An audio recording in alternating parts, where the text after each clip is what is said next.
తెలంగాణ రాష్ట్రంలో ఖమ్మంకి నవతార్ road transport ద్వారా 2 rice బ్యాగులు, అదేవిధంగా తాడేపల్లిగూడెం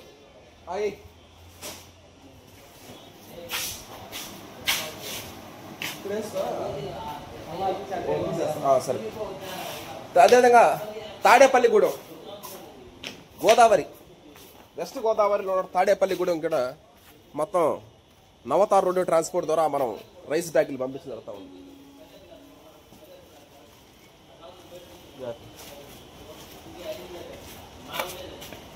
ఖమ్మం తెలంగాణ రాష్ట్రంలో నవతార్ రోడ్డు ట్రాన్స్పోర్ట్ ద్వారా మనం పంపించడం జరుగుతూ ఉంది. అదేవిధంగా తాడేపల్లిగూడెం కూడా గోదావరి రీజియన్ తాడేపల్లిగూడెం. రేపు నవంబర్ 22న సీడ్ సోయింగ్ ఫెస్టివల్ ఉంటుంది. 6 నెలల క్రితమే మనం చెప్పడం జరిగింది. 6 నెలల క్రితమే the pride of Telugu Indian rice, అదేవిధంగా నూతన గోదావరి వరవంగడం రేపు సీడ్ సోయింగ్ ఫెస్టివల్ ఉంది. రేపు ఉదయం కలుద్దాం. ఇత్తనాలు చల్లకంలో 125 రోజుల పాటు మన ప్రయాణం కొనసాగుతుంది. Watch and enjoy. Thank you all.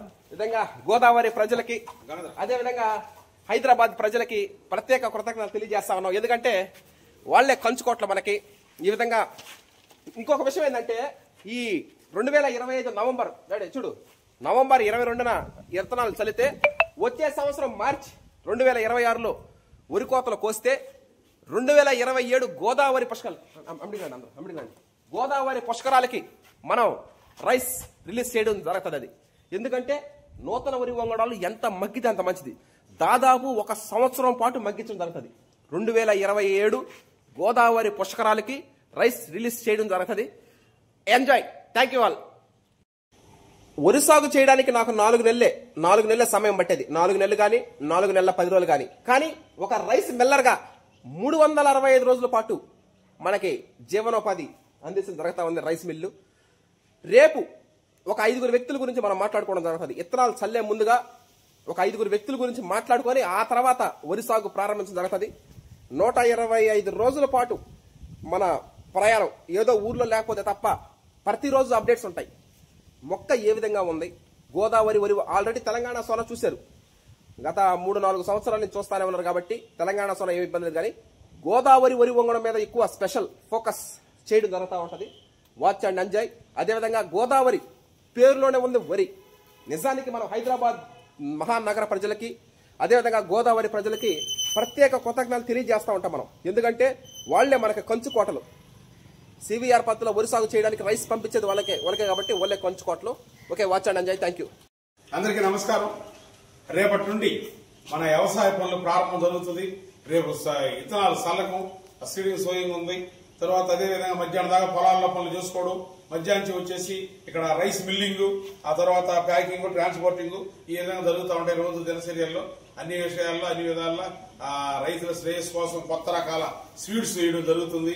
MTU 1426 అనే రకాన్ని కొత్తగా చేయడం సాగు జరుగుతుంది. అది బాగా వచ్చి రైతులకి వచ్చే రోజుల్లో మంచి మేలు జరగాలని మేము అనుకుంటున్నాము. అది తర్వాత ఉంటే మామూలుగా రైస్ వినియోగదారులు మా ఫోన్ వాళ్ళ ఆర్డర్ల ప్రకారం వాళ్ళకి పంపించడం జరుగుతూ ఉంది. ప్రతిరోజు ఏ కార్యక్రమాలు జరుగుతూ ఉంటాయి. Okay, thank you. అందరికీ నమస్కారం. ఈ రోజున నవంబర్ 21న మనం 3 ఊర్లకు పంపించడం జరుగుతూ ఉంది. గోదావరి రీజియన్లో ఉన్నటువంటి తాడేపల్లిగూడెంకి, అదేవిధంగా ఖమ్మం, అదేవిధంగా నెల్లూరు, KNM 12368 సీడు త్రిపురాంతకం, ప్రకాశం జిల్లా త్రిపురాంతకం అనే ఊరుంది. ఆ ఊరికి KNM 12368 సీడు. వాటితో పాటుగా ఈ రోజున 3 ఊర్లు తాడేపల్లిగూడెం, పశ్చిమ గోదావరి జిల్లా గోదావరి రీజియన్లో ఉన్నటువంటి తాడేపల్లిగూడెం, అదేవిధంగా ఖమ్మం తెలంగాణ రాష్ట్రంలో ఉన్న ఖమ్మంకి, అదేవిధంగా నెల్లూరుకి త్రిపురాంతకం పంపించడం జరుగుతూ ఉంది.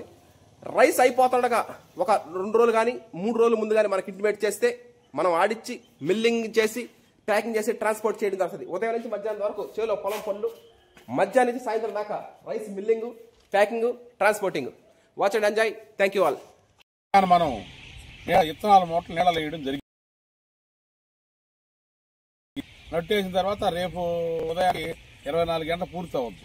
తర్వాత 10-11 గంటల నుంచి అంటే ఒక 30 గంటలకి మొత్తం ఆ నీళ్ళ ప్రాసెస్ అయిపోయిందంటే భూమి మీద బాగుంటుంది వాతావరణం.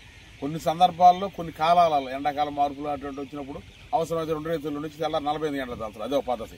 కొన్ని ఏంటంటే 30 గంటలకు చల్లుతారు. ఇది కరెక్ట్గా బాగా ఈ మధ్యన 30 గంటలు బాగా పనిచేస్తుంది. కొన్ని సందర్భాల్లో ఏంటంటే సాయంకాలం వేసేవనుకో ఆ ఎల్లుండి ఉదయం చల్లినప్పుడు 36 గంటలు వస్తుంది.